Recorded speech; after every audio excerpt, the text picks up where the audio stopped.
అసలు ఈ అదృష్టాల మీద నమ్మకం వదిలేయాలమ్మా. యోగ వాసిష్టంలో చెప్పిన మాట ఘాటుగా ఉంటుంది, చెబుతున్నాను మొహమాటం లేకుండా. అదృష్టం దురదృష్టం ఈ రెండు మాటలు 2 సార్లు మించి ఎవరి నోట్లోంచైనా వస్తే వాళ్ళ ఇంట్లోంచి లక్ష్మీదేవి వెళ్ళిపోతుందని చెప్పాడు. ప్రతిదానికి అదృష్టం, ప్రతిదానికి నీ ప్రయత్నం ఏం లేదా మహానుభావ.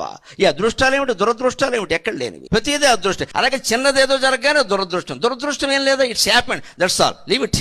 32,000 యోగ వాసిష్టంలో వశిష్ఠుడు రాముడికి చెప్పిన మాట అమ్మా, నేనేం చెప్పట్లేదు దీన్ని. అదృష్టం దురదృష్టం 2 పెంట మాటలు వదిలేయండి అని చెప్పాడు. మానవ శక్తిని నిర్వీర్యం చేసే మాటలు ఈ రెండేనండి మన సాహిత్యంలో. మనకు అదృష్టం మీద నమ్మకం, అదృష్టం మీద ఆలోచన, అదృష్టం గురించిన పూజ, ఇవి ఎక్కువ. ఇక్కడ మనం దృష్టమైన దాన్ని వదిలేసాను. అన్నిటికీ అదృష్టం ఉంటే మంచి భార్య, దొరికిన భార్యను మంచిగా చూసుకోవచ్చు, దొరికిన భర్తను మంచిగా కాపురం చేసుకో. మన బుద్ధి ఎలా ఉన్న తర్వాత కాపురాలు ఎందుకు బాగుంటాయండి. భగవద్గీత మొత్తం మీద ఎక్కడైనా మీరు అదృష్టం దురదృష్టం 2 మాటలు చూపించండి నాకు, దయచేసి 700 శ్లోకాల్లో ఎక్కడైనా అదృష్టం దురదృష్టం 2 మాటలు చూపించండి. ఉండవండి, యోగ వాసిష్టంలో ఉండవండి. మన జీవితాల్లో అవే పెద్దవైపోయి